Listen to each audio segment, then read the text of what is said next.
నమస్కారం అండి. నేను అగ్నేష్ అమిత్రాజ్. ప్రతిరోజు గూడా మన భవిష్యత్తుని ఎలా బంగారు బాటలో నడుపుకోవాలో మన భవిష్య క్రియ ఛానల్ చిన్న చిన్న వీడియోస్ తెలుసుకుంటున్నాం గదా! అయితే ఈరోజు టాపిక్ ఏంటంటే, ఇప్పుడు మొన్నటి నుంచి గూడా ఒక ట్రెండ్ నేను చాలా యూట్యూబ్‌లో జూసాను. తేనె ఇప్పుడు ఇట్లా ఒక తేనె చిన్న బాటిల్‌లో భార్యాభర్తలు గొడవ పడితే, దాంట్లో వాళ్ళిద్దరి ఫోటోసు కట్టేసి దాంట్లో తేనెలేసి పెట్టండి అని జెప్పి ఎవరో జెప్పారు. పాపం వాళ్ళకి మొత్తం నాలెడ్జ్ లేక వాళ్ళు ఎక్స్‌ప్లెయిన్ జేయలేకపోయారు దాన్ని. బాగా ట్రోల్ అయిపోయారు. అంటే మేము కలవాలంటే తేనెలో పెట్టాలనా, విడిపోవాలంటే కారంలో పెట్టాలనా ఇట్లా నెగెటివ్ కామెంట్స్ చాలా వచ్చేసాయి. కానీ దీని వెనకున్న సైంటిఫిక్ రీజన్ నేను మీకు ఎక్స్‌ప్లెయిన్ చేస్తాను. ఎందుకు గలుస్తారు అట్లా? అంత శక్తి ఉందా దాంట్లో అంటే ఒక విధానం. ఒక రోజు పర్టిక్యులర్ డే లేదంటే ఒక నక్షత్రం రోజు దీన్ని ఒక పర్టిక్యులర్ టైంలో మనం బంధనం చేస్తాము. మరి నీకు హోమంలో తేనేస్తే ఏమైతది? దేవుడేమన్నా వచ్చి తింటుండా మరి? అట్లా అని గూడా అడగొచ్చు కదా మరి. అట్లా ఇది క్వెషన్ ఎయ్యొద్దు. ఇది శాస్త్ర ప్రకారంగా ఇవన్నీ గూడా మనకి గ్రంథాలలో ఉన్నవే, తాంత్రిక విధానంలో ఉన్నవి. ఇప్పుడు ఇంద్రజాలుంది, బృహయింద్రజాలుంది. ఇట్లా కొన్ని మనకు తెలియని బుక్స్ గూడా ఉన్నాయి. అందులో నుంచి వచ్చిన చిన్న చిన్న పరిహారాలే ఇవి. లాల్ కితాబ్ గావచ్చు, కాళీ కితాబ్ గావచ్చు, ఇట్లా కొన్ని బుక్స్ ఉన్నాయి నార్త్ ఇండియన్స్‌వి. అందులో రెమెడీస్ అన్నమాట. కాకపోతే దీని పూర్తి నాలెడ్జ్ లేకపోవటం వల్ల చాలా మంది వాళ్ళు ట్రోల్ అయ్యారు. ఇప్పుడు నేను ఫస్ట్ ఆఫ్ ఆల్ నేను జెప్తాను. ఇప్పుడు ఇక్కడ మనం నేను గూడా ఇక్కడ చేసే రెమెడీ చూడండి ఇక్కడ. లోపల ఒక భోజపత్రం మీద నేను ఒక నా పర్టిక్యులర్ ఒకటి నేను అనుకోని ఇక్కడ పెట్టాను. దాంట్లో మళ్ళీ గూడా ఇక్కడ మీకు ఇటు సైడ్ చూస్తే గురువు గింజలున్నాయి. ఇటు సైడ్ గురువు గింజలు, ఇటు సైడ్ భోజపత్రము, మళ్ళీ ఇక్కడ కింద కాయిన్స్ ఉన్నాయి. దీన్ని పర్టిక్యులర్ నేను ఒక రెమెడీ చేశా. ఇప్పుడేంటిది ఇది ఫస్ట్ ఆఫ్ ఆల్ మనం అర్థం చేసుకుందాం. దీన్ని మనకి దీంట్లో పెట్టడం వల్ల ఎట్ట కలిసొస్తది. ఇదేంటిది ఇది ప్లాస్టిక్ గాదు. ఇది గ్లాస్. గ్లాస్ అనేసరికి నవగ్రహాలలో బుధుడు రిప్రజెంట్ చేస్తాడు. దేన్ని? గ్లాస్‌ని. ఓకే. లోపలేముంది మనకి? తేనె. లోపలేముంది? తేనె. సో, తేనె ఎవరిని రిప్రజెంట్ చేస్తది? కుజుడిని. కుజుడిని, శుక్రుడిని ఇద్దరిని రిప్రజెంట్ చేస్తది. దాంతో పాటు భోజపత్రం అనేది ఒక భోజపత్రం వస్తది. అది రాహుని రిప్రజెంట్ చేస్తది. సో, ఇక్కడ వీళ్ళు విడిపోతున్నారు అన్నప్పుడు వీరి యొక్క పాత జ్ఞాపకాలు ఏదైతే ఉన్నాయో అవి వాళ్ళకి మళ్ళీ అడిక్ట్ అంటే అది గుర్తుకు తేవాలి. అరే! మనం ఇంత అన్యోన్యంగా ఉండే ఎందుకిట్లా జరుగుతుంది అనేది మనకు అది గుర్తింపు తెచ్చేది ఏంటి అంటే రాహు. ఏదైతే భోజపత్రం మీద వాళ్ళ పేరు రాసి దానికి ఫోటో పెట్టేసి లోపల పెట్టాలి. సో, రాహు వచ్చాడు. మళ్ళీ ఆ పాత జ్ఞాపకాలు అడిక్షన్ తీసుకొచ్చి మళ్ళీ కలుపుతాడు. మళ్ళీ ఇక్కడ కుజుడు ఏం చేస్తాడు? కుజుడు మనం అప్పుడు అంత బాగున్నాం, అంత ఎంజాయ్ చేసాం, అట్లా తిరిగాం, ఇట్లా తిరిగాం. ఆ ఫిజికల్ వాళ్ళ ఎంజాయ్‌మెంట్ కావచ్చు, అది కావచ్చు, అదంతా వాళ్ళకి మళ్ళీ రీక్రియేట్ చేస్తాడు కుజుడు.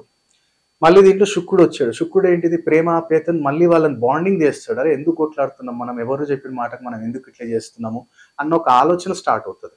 మళ్ళీ బుధుడు వచ్చాడు. బుధుడు ఏంటిది? కమ్యూనికేషన్ ఇస్తాడు కదా! వాళ్ళేదో పనిలో బిజీలో ఉండి టైం ఇవ్వలేకపోతున్నా, అరే! ఇట్లా అర్థం చేసుకో. దీని చిన్నదానికి ఇంత దాకా వెళ్తామా? మనం విడిపోతామా? కొట్లాడుకుంటామా? మాట్లాడుకుంటూ ఉంటామా? కమ్యూనికేషన్ ఇచ్చేది ఎవరంటే బుధుడు.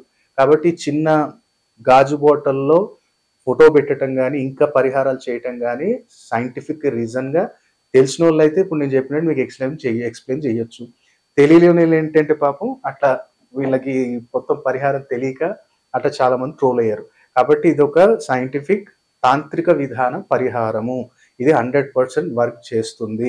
ఎవరైతే భార్యాభర్తలు మాట్లాడుకోవట్లేదో వాళ్ళ మధ్యలో ప్రేమ ఆప్యాయత లేదో వాళ్ళేం జేయాలంటే శుక్రవారం రోజు 9:15 నుంచి 11:15 లోపు మంచిగా తలారా స్నానం చేసుకొని ఏదైనా క్లీన్ బట్టలేసుకొని దా మనం ఏం చేయాలంటే దక్షిణానికి కూర్చొని ఉత్తరం చూడాలి. దక్షిణానికి కూర్చొని ఉత్తరం చూసేటట్టు ఆ బాటిల్ ఒకటి తెచ్చుకోండి. ఆ యొక్క భోజపత్రం ఒకటి తెచ్చుకోండి. మీ ఇద్దరివి 2 పాస్ ఫోటోలు తెచ్చుకోండి. దాని మీద భోజపత్రం మీద మీ ఇద్దరి పేర్లు రాయండి.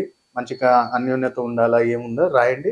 ఆ భోజపత్రంలో ఈ ఫోటోలు 2 కూడా ర్యాప్ చేసేసి కట్టి దాంట్లో పర్టిక్యులర్ తేనెలో ముంచి ఏసేసేయండి. ఏసేసి మూత పెట్టేసి ఎక్కడ గాని దాన్ని కదపకుండా అక్కడ ఎక్కడ వెలుతురు కొట్టకుండా ఎక్కడైనా చీకటి ప్రదేశంలో పెట్టాలి. ఇప్పుడు నేను నా ఆఫీస్‌లో నేను అది వేరే పర్పస్ పెట్టుకున్నా గానీ, మీరు భార్యాభర్తలు కలవాలి అన్నప్పుడు అది ఎక్కడైనా కదపకుండా, వెలుతురు కొట్టకుండా చీకటి ఉండే ప్రదేశంలో ఎక్కడైనా పెట్టినట్టయితే తప్పకుండా వాళ్ళలో మళ్ళీ ఆ కమ్యూనికేషన్ అనేది క్రియేట్ అవుతుంది. అప్పుడు వాళ్ళు ఇద్దరు కూడా అర్థం చేసుకొని మళ్ళీ దగ్గరవుతారు. కాబట్టి ఈ పరిహారంలో చాలా అద్భుతమైన రిజల్ట్ ఉంది.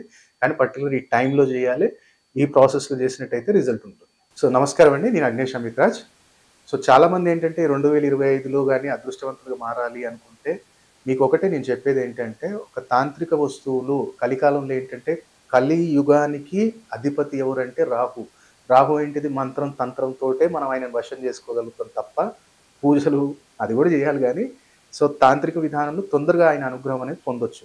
అందుకనే మనం ఏం జేస్తాం, నల్ల పిల్లి అడవి పిల్లి ఉంటది. నల్ల పిల్లి, అడవి పిల్లి మాయ మనం అభిమంత్రించి అమ్మవారి యొక్క పూర్తి అనుగ్రహం కలగాలి మీకు. తాంత్రిక పీడలు ఉండొద్దు, నరదృష్టి ఉండొద్దు. ఎక్కడికెళ్ళినా సరే గాని ప్రతి కార్యంలో విజయం ఉండాలి, వశీకరణం కలగాలి. నా ఇంట్లో ఎవరికి గాని అనారోగ్య సమస్యలు రావద్దు, ఎలాంటి పీడ ఉండొద్దు, నరఘోష ఉండొద్దు, తాంత్రిక పీడ ఉండొద్దు అంటే పిల్లిమాయ మీ ఇంట్లో పెట్టుకోండి. దాన్ని మన దగ్గర సంస్థలో దొరుకుతుంది. మంచి అభిమంత్రించి మీరు పెట్టుకున్నట్టయితే నవగ్రహ దోషాలను కూడా తీసేస్తుంది. అలాగే ఎవరైతే వ్యాపారస్తులు ఉన్నారో వ్యాపారం జరగాలి గురుగారు, మంచి జనాకర్షణ కావాలి, ధనాకర్షణ కావాలి అన్నవారు మన దగ్గర దొరికే జనధనాకర్షణ కిట్ అనేది కూడా మీకు రెడ్ బాక్స్ అంటాం. ఆ జనధనాకర్షణ కిట్ కూడా మీరు పెట్టుకున్నట్టయితే చాలా అద్భుతంగా బిజినెస్‌లో గావచ్చు, జాబ్‌లో గావచ్చు, ఎక్కడైనా ఒక ఆకర్షణ శక్తి పెరుగుతుంది. జనాకర్షణ, ధనాకర్షణ, ధనలాభము, ఆకస్మిక ధనలాభం కూడా లభిస్తుంది. అలాగే సంపూర్ణ కార్యసిద్ధి యంత్రం కూడా మనం ఇంట్లో స్థాపించుకోవటం వల్ల వాస్తు దోషము, అలాగే ఇంట్లో ఉన్న ఏదైనా కాలసర్ప దోష నివారణం గానివ్వండి, పితృదోషం, మాతృదోషం ఇలాంటివి ఉన్నప్పుడు సంపూర్ణ కార్యసిద్ధి యంత్రం మీరు ఇంట్లో పెట్టుకోవచ్చు. కాబట్టి ఈ 3 వస్తువులు గూడా మనం గత కొన్ని సంవత్సరాల నుంచి మనం కొన్ని వేల మందికి మనం ఇచ్చాం. వాళ్ళు ఇప్పుడు కూడా మంచి మంచి బిజినెస్ మ్యాన్స్, ప్రొడ్యూసర్స్ వాళ్ళకి తెలుసు దాని శక్తి ఏంటిదనేది. కాబట్టి దాన్ని పూర్తి విధి విధానంలో బంధనం చేస్తాం మనం చండీ హోమం చేసి. అది మనకు పంపియటానికి 10-11 డేస్ పడుతుంది ఇప్పుడు. సో, ఎవరైనా సరే గానివ్వండి, జనాకర్షణ, ధనాకర్షణ, తాంత్రిక పీడలు ఉండొద్దు, వాస్తు దోషం ఉండొద్దు అంటే 3 వస్తువులు పెట్టుకోవచ్చు. లేదు ఒకటొకటి తీసుకుంటాం గురుగారు అనుకుంటే మనకి దానికి సంబంధించిన వివరాలు ఏం కావాలనుకున్నా మీరు సంస్థకు కాల్ చేసి మీరు తెలుసుకోవచ్చు. కాబట్టి ప్రతి ఒక్కళ్ళు కూడా ఈ 2025లో ఈ తాంత్రిక వస్తువుల సహాయంతోటి అదృష్టవంతులుగా మారాలని కోరుకుంటున్నాను. సర్వే జనా సుఖినో భవంతు.